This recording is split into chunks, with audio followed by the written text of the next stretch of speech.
Welcome to the Ecommerce Marketing Podcast, the highly rated digital marketing podcast that provides weekly digital marketing tips and strategies from some of the world's top digital marketers and e-commerce entrepreneurs that will help you take your digital marketing to the next level. Sit back and enjoy this power-packed episode hosted by Arlen Robinson, who is an e-commerce entrepreneur and digital marketing expert with over 20 years of experience. Hey, e-commerce marketing podcast listener. Are you looking to increase traffic and sales to your website? You can do this by launching your own affiliate program. Just visit getosi.com and sign up for a free trial today. That's getosi.com. Now get ready to hear from your e-commerce marketing expert of the week as they drill down to give you details on marketing strategies that can help grow your business. Welcome back to the E-commerce Marketing Podcast, everyone. My name is Arlen and I am your host. And today we have a very special guest, Branden Moskwa, who has been working with creative e-commerce leaders and founders who love what they do but hate the parts they need to do. He has been a sought-after futurist and thought leader by IBM, SAP, and Oracle. He writes for Hackernoon, where he recently won a Contributor of the Year award for his insights and interviews with DTC-focused Inc. 5,000 companies. Welcome to the podcast, Branden. Well, thanks again, Arlen. It's a pleasure to be here. I'm looking forward to it today. Yes, and thank you for joining us. I'm really excited to talk to you today. We're going to be kind of talking about interesting topic that you're going to really enlighten us on. And that's going to be a concept of CPR, customer profit ratio. And we're also going to be talking about one of the single most missed opportunities, affiliate program offerings that many businesses and specifically e-commerce businesses miss, the leverage of that they have. And so I'm really excited to get into it. Both those topics I think are going to be fresh for our listeners and viewers. But before we do get into that, why don't you tell us a little bit more about your background and specifically how you got into what you're doing today? All right. Well, it could go way back if I wanted to, and why not? Actually, I've been involved in the tech space since I was old enough to read, because my dad used to lug home computers and that sort of thing from work so that I could learn, and basically made me learn how to code my own games because we didn't have games on it. Right. I have a tech background on that side, but I was never really a tech person. I was more of a business, always into business. And that showed when I started selling my toys at toy sales instead of garage sales and renting to my brother, way back in the day. Now, let's advance about 40 years almost, to where we are today. But irregardless, I also did a similar background to you, where I started in the, web development space and then moved into e-commerce site development and did a lot of that sort of thing. And then IBM kind of reached out to me as a futurist for them, so I started doing a lot more of the thought leadership type work and the advisory type work for various e-commerce companies from that point forward. And I've just been enjoying working with people and what you said there about not enjoying the things they need to do. I was talking a lot about the processes that people need to put in place and things that aren't necessarily fun, but are required, some of which we might even talk about here today, which is, the customer profitability ratio and that sort of thing. And so, yeah, I'd love to chat about that end of things and kind of educate some people and that sort of thing. So I think everybody should hear about it. Okay, awesome. Well, thank you for sharing that. It sounds like you've kind of been involved, like you said, in the tech entrepreneurial space since you knew how to read. So definitely sounds like you're an entrepreneur's entrepreneur. So you can not only advise as a consultant, but you can advise as a person that was, I guess you could say, kind of knee deep in the weeds of it. So that's always good to know. Your advisement and consultation comes from a lot of experience, which is what we love to hear. Well, what I want to kind of start off with is if you can just give us a brief overview of really what the customer profit ratio is And why do you believe it's so crucial for an e-commerce business to understand what that is and to monitor it? Sure. Well, one of the things that I do know, well, a lot of people rely on specific metrics, right? I mean, ROAS is one of the terms that's thrown around so much these days. Well, it's been thrown around for a long time in the marketing space, which is the return on ad spend. I'll be honest, I hate it. I think it's a misleading number in many ways. It's in some ways it's a number that's been created by the marketers of the world to show you, hey, look, I just spent this much money and got this much back, but they don't show, it Right. doesn't show a lot of the details underlying what's going on in your business. Mm. So that kind of that led me down a whole wicked path of I guess down a rabbit hole of, well, how can we make this better, and what can we look at? What are the important metrics that people need to look at? And so I looked at, average order value, and that's important in some ways, but there's other ways to look at it too. And so then I really started looking at, okay, it's important in all business, regardless of it's just e-commerce or outside of that, that you look at the lifetime value of your customer. Because if you sell once to them, those are the people that are easiest to sell to again, because they've already gotten your trust. You've already built the trust, and you're able to sell. And basically in the sales world, they call it farming as opposed to hunting, right? So one of the biggest pieces there for me was, okay, the lifetime value of your customer is very important, because that speaks to your customer service, the marketing efforts you're doing, all of the operations side, all of those pieces it really speaks to. But so does your cost of acquisition, the cost to acquire your customer, which is similar to your ROAS, but it goes a little deeper. It includes your marketing costs and those types of things.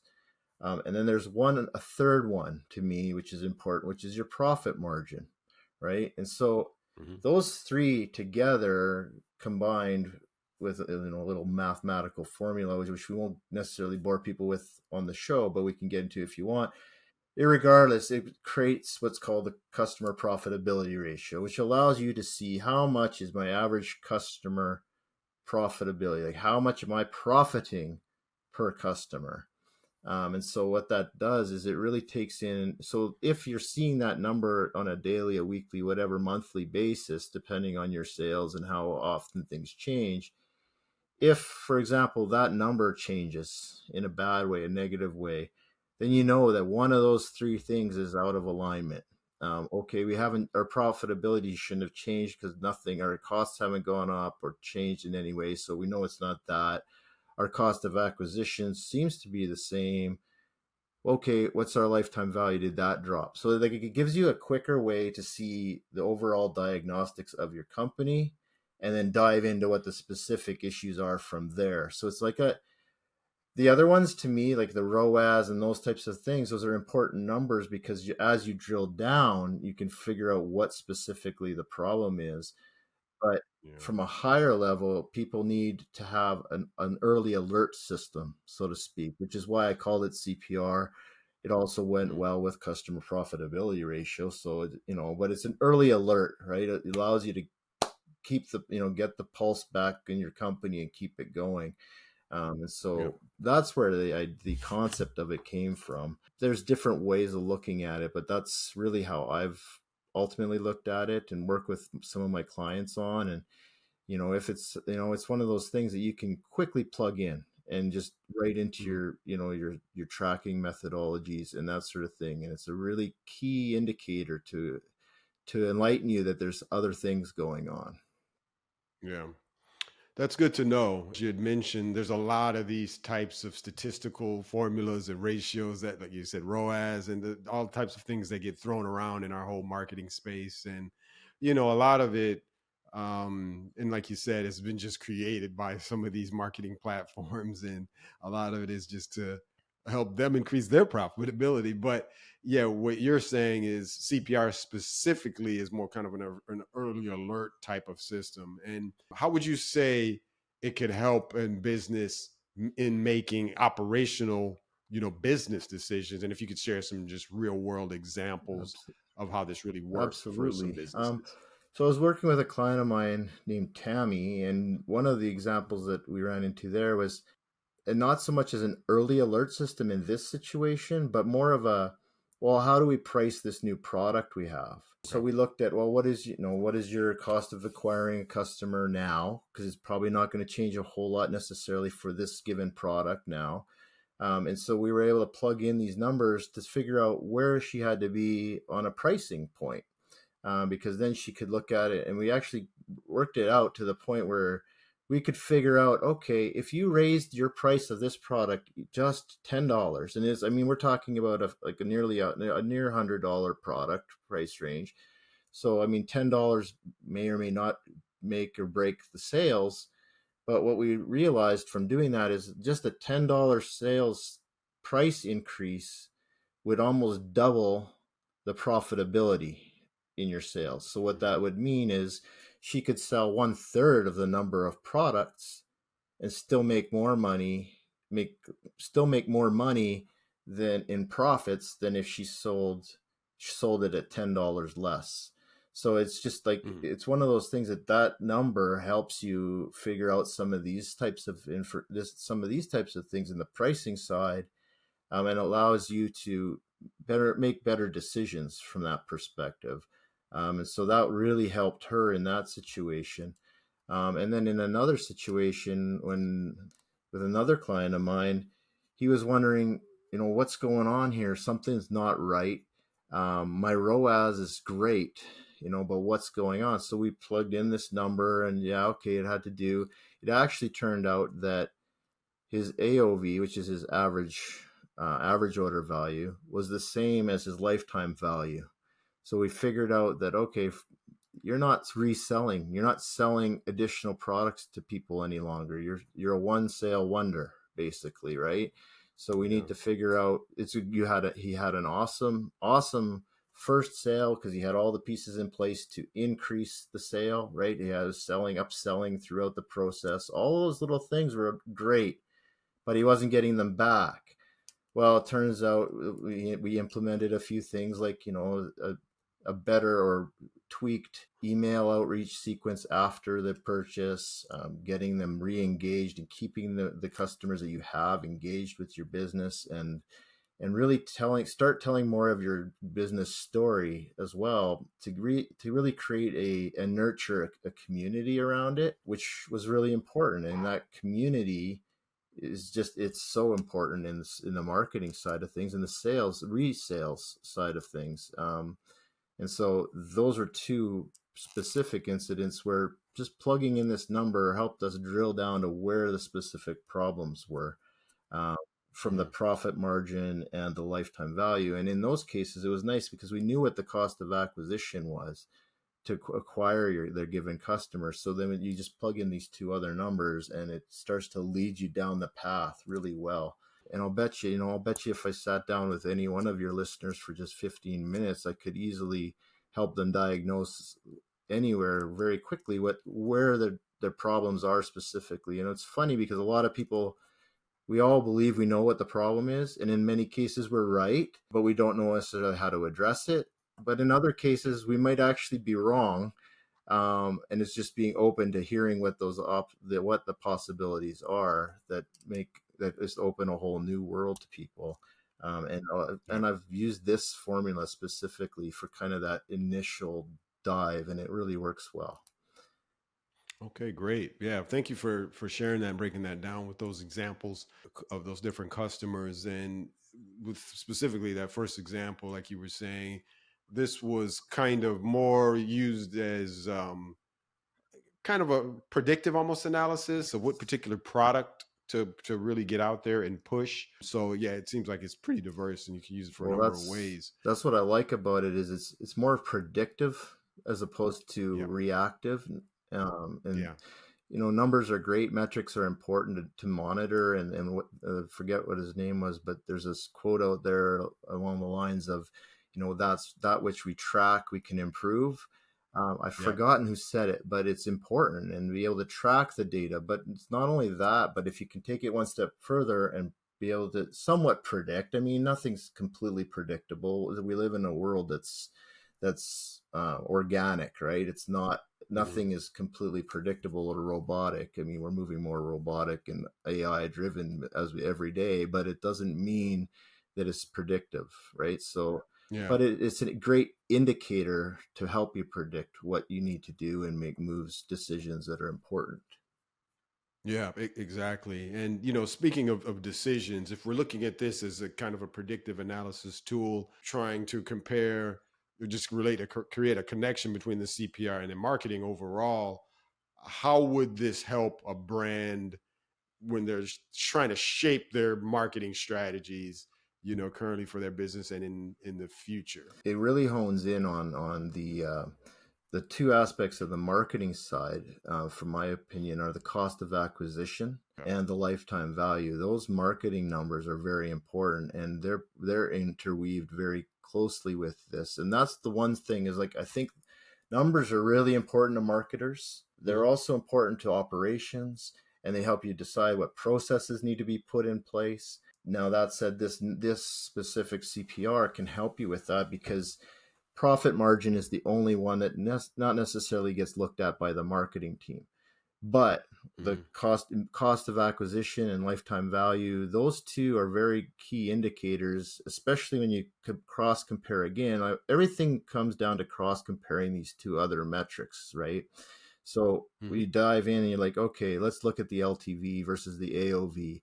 Okay, we're not getting repeat customers. So that was the example I was giving you there earlier. So then, okay, we have to build a process out for getting repeat customers now, or the cost of acquisition has gone up. Why is that? Is that just because cost of advertising's gone up?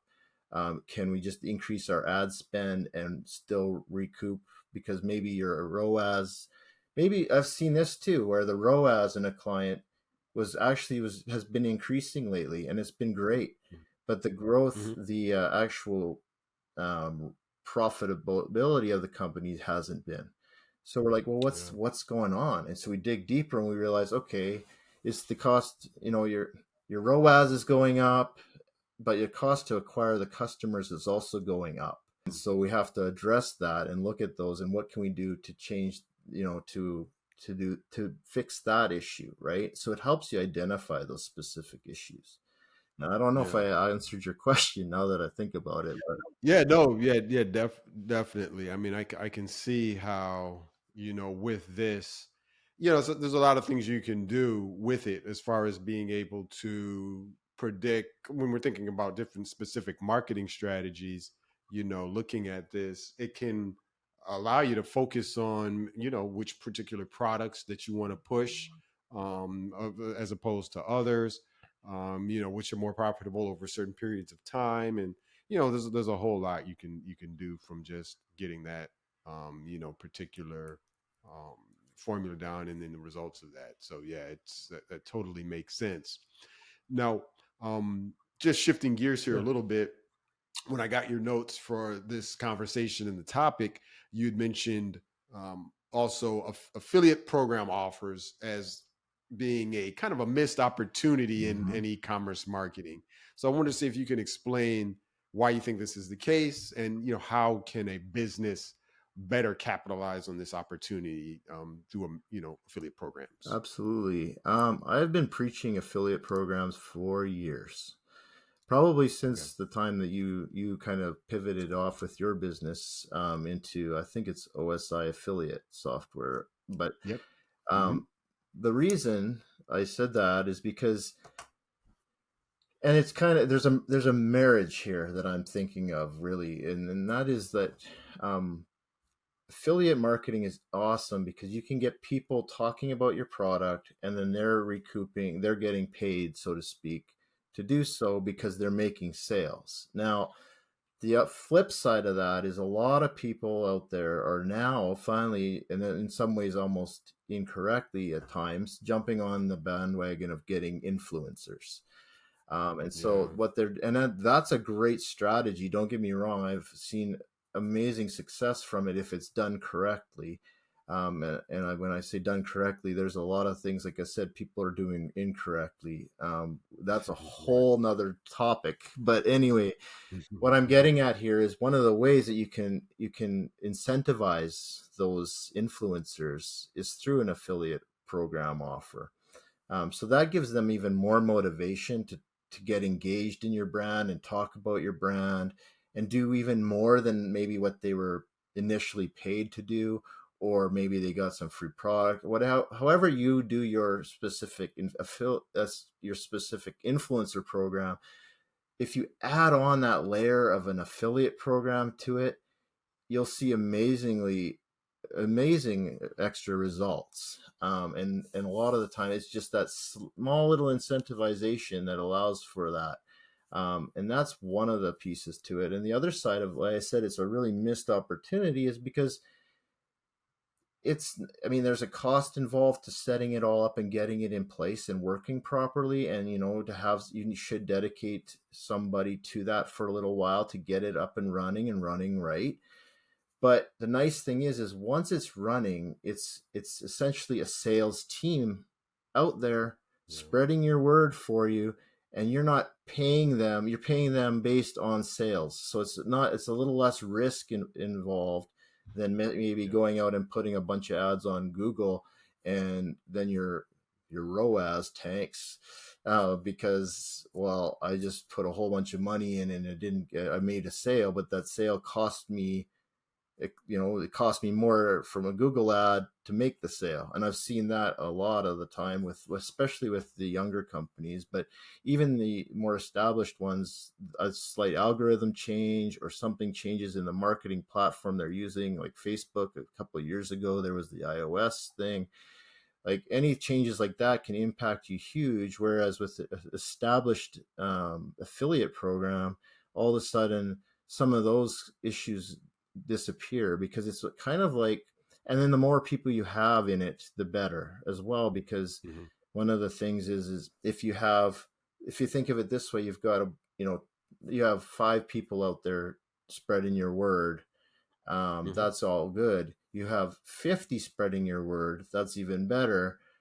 But even if you think about it as 50 people spreading your word, but they're maybe not reaching out to as many as those key 5. Well, what if one of those 5 stops? Right? But you have 50 people and one of those 50 people stops. Well, you're barely going to feel an impact with the 1 in 50 versus the 1 in 5, even if they were all in total reaching the same the total base of people. And that same principle applies not just to affiliate, but to the influencer marketing side of things too. But there's different takes on that. Like I said, I'm not going to get into influencer marketing because that's a whole nother beast. But in the same way, it's very comparable. And that's why I think everybody's looking at, influencer marketing. That's fantastic. Look at affiliate marketing from the same perspective and the same viewpoints, and you'll start to see why it can be such a valuable and it's such a missed opportunity. I mean, I know lots of people are starting to do it, but honestly, a lot of them put it on their site affiliate program and they don't push it. You can push it to your customers too. Like that's one of the missed opportunities as well, is, hey, did you know you can get, earn this much by telling people about us? And guess what? They've already bought your product, so they're more likely to tell people about it too. So there's all kinds of ways to build an affiliate program. You probably know more about that than I do, but I just see it as such a missed opportunity for so many people. And I've been talking about it for years. And I think just open it up and look towards that as well, or instead of the influencer side of things. I think there's opportunities to join the two and all that sort of thing. And that's the biggest missed opportunity I'm talking about for sure. Yeah, definitely. I totally agree. Of course, me being in this affiliate software space for as long as I've been, everything you said is totally on point. You mentioned it as being, it's a separate channel, sales channel, and you have to think of it as these affiliates are almost like an outsourced sales team for your brand, where, you're only paying them a commission. So it's little risk. And, it's just pay for performance. If they're going to perform, you give them the commission, and you can also accelerate and increase their commission to those that are high performers, those top affiliates. That's how you get them motivated to continue to promote. And another good thing about an affiliate program is, specifically for new and startup brands, it's something that you can launch just kind of fresh out of the gate. I mean, even if you have absolutely no customers, you can launch that affiliate program, reach out to affiliates, and just immediately kind of start spreading the brand awareness through these affiliates that are going to be, sharing on social media, creating videos about your brand, all of this. So, I mean, it's really something that you should do day one, where a lot of businesses be like, or, may shy away from that because like, hey, I don't have any sales yet. Does it even make sense? It does, Yep. for sure. I think it's a great way to start off. Well, I mean, I've seen some people. I was talking to someone the other day who was actually afraid. At this point, she's afraid to post on TikTok. I mean, yeah, it was TikTok. And the reason for that was because when she first started her business, she did some posts on TikTok and it took off and it blew up her business like tenfold, more than tenfold. Like she went from, I forget what it was, but jumped up to $300,000 a month in sales. Like it was just a huge blow up in her business. I think she was maybe doing 10,000 before that. So it just like blew up for her. Now, that's not everybody's case. I can't just go on TikTok, post a video, hope that everybody's going to go ahead and boom, my site's going to take off. That's what everybody dreams of. It's not the case, right? But with an affiliate program, even when you're starting out, you reach out to some of these people on TikTok, you offer them an affiliate program. Guess what? You hit the right person and then all of a sudden it takes off, right? Because it's a matter, in that case, it's more of a numbers game. And then you hit that right person, or that person puts out the right kind of video and that goes viral. And all you're paying for is the results. And so all of a sudden you've got a very quickly growing business. So when you say, well, I don't even have any sales, is it worth doing that? The answer is absolutely yes, because it will generate sales for you. Yeah, definitely. Yeah. That is just couldn't be further from the truth, for sure. I'd say brands definitely don't want to sleep on the affiliate program. One thing I just want to add actually is that goes directly in correlation with the what we talked about earlier with the customer profitability ratio, because you have direct control over your cost of acquisition. You have complete control over it with an affiliate program. That is a nice piece as well. But yeah, that's true. Very true. Well, Branden, as we get ready to wrap things up, I wanted to see, speaking of CPR, I wanted to see what strategies you could recommend for e-commerce businesses to track and optimize their CPR while implementing their own affiliate marketing program. Well, if you're implementing your own affiliate marketing program, like I said, you can control the COA, the cost of acquisition, very, very well. So the other two pieces you need to monitor and watch are going to be your profitability, your profit margins. So make sure your pricing is in line with your profit margins. That's one of the biggest keys. A lot of people think they have to sell their product for less. That is not the case. And in all honesty, it will slowly kill your business if you're undercutting on your prices. So you're almost better off to charge more and then stand behind your product and put out quality products. In fact, that's really what I always recommend people do, is put out quality products. But charge more, have a good, solid, healthy profit margin. And then the nice thing there too is then if you've sold them a good quality product, they're more likely to come back. And so the first piece, in my opinion, is with affiliates is you're controlling your cost of acquisition. Then you focus on your profit margin, making sure that is good and healthy. And then the next piece of the pie for the strategy there is then you focus on the lifetime value, getting those reoccurring purchases happening. Which is extremely important, especially in like subscription-based companies can nail that down because that's how they live and die, right? But I'm saying there's other ways to increase that lifetime value, and so those are my key takeaways as far as a specific process and strategy that come from that number and that data. But I mean, really, it's. Yeah, so that's, I guess, my biggest takeaway on what to do with regards to the CPR formula, and my monitor's like wobbling away. So anyway. No problem.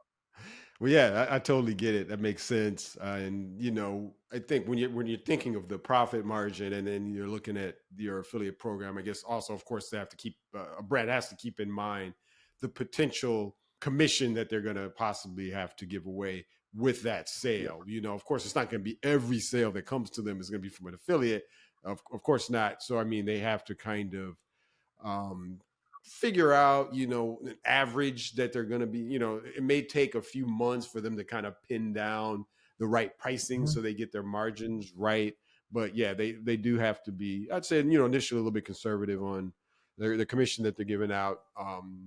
Because like you said, you never know. You never know if one of these affiliates is going to put out something that's going to go viral. And that's going to be a good Yeah. thing. But of course, that commission is going to go toward, cut away a little bit at your profit Well, margin. and But that's the thing um, too. Like that's why I try and keep it separate with that number, yeah, because the point there too is that you have your profit margin, and if you keep that somewhat separate in regards to your actual marketing expenses, then you can yeah, break that down a little easier with this number. But regardless of this formula or not, the one thing that you just mentioned is you have to keep in mind what you want to pay your affiliates. You yeah, just have to do the same with pay-per-click advertising or any of those types yeah, of advertising that you're doing out there. true. You have to keep in mind that it's going to cost you money to acquire Yeah, customers, right? yeah, So no matter what formula, or no matter what you're doing, you have a cost to acquire customers.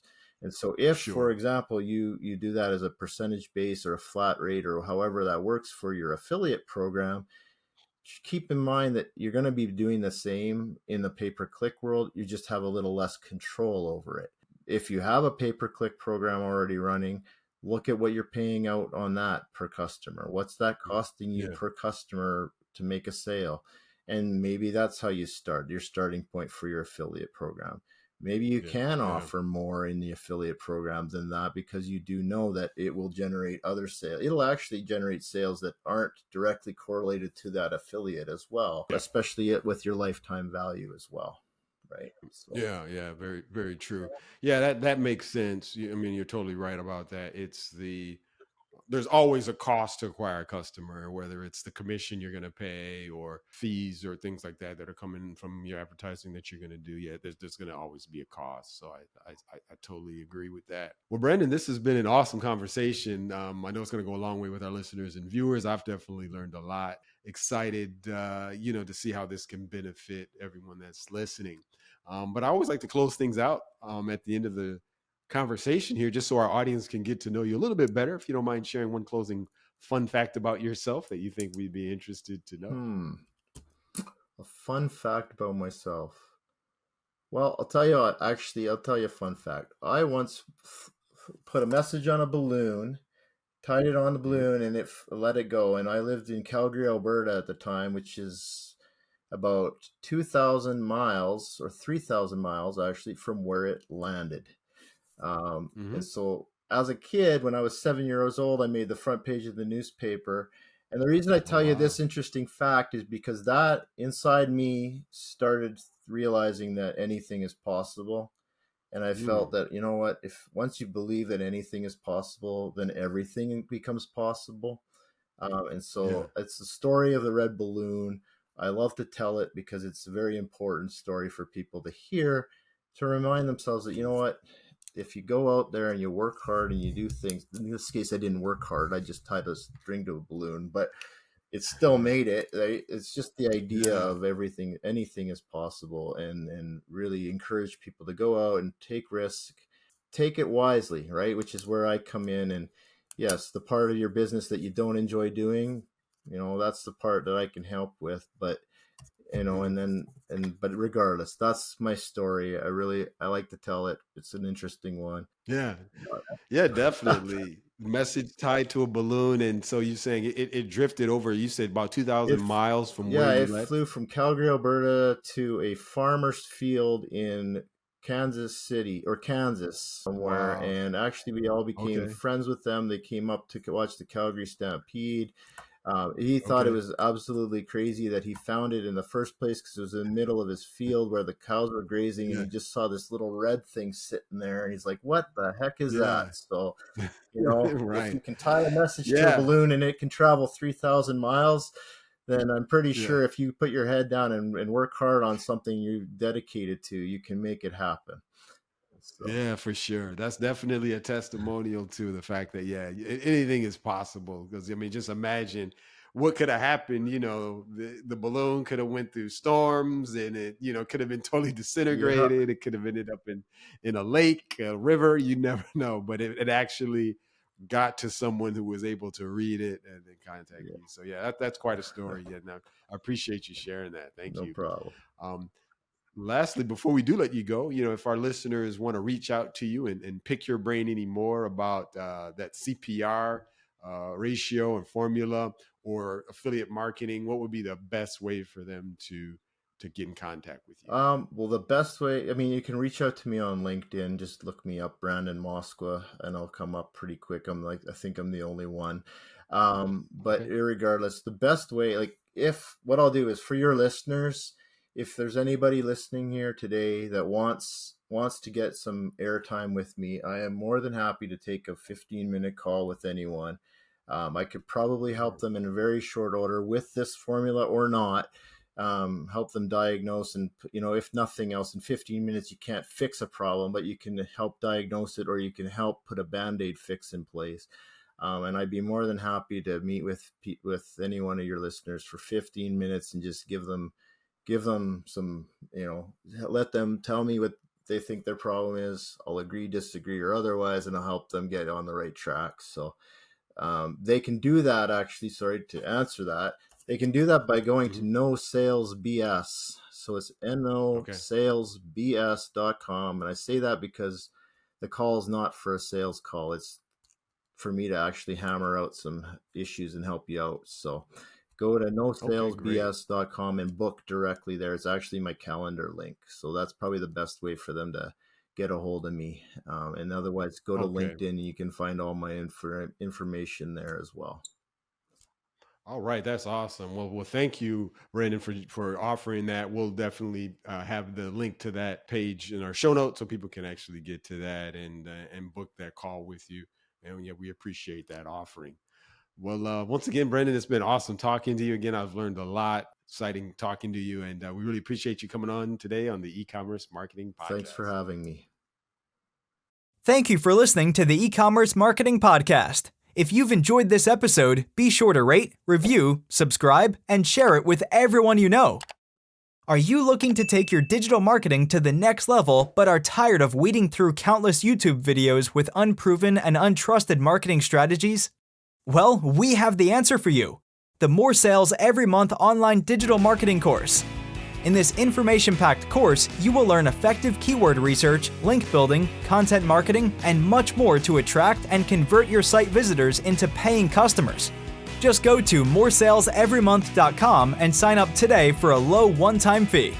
In addition to this power-packed course, if you would like to get access to a growing repository of digital marketing articles, PDFs, and ebooks, check out getosi.com/resources and opt in to get full access to our library of priceless marketing information to help you take your digital marketing to the next level.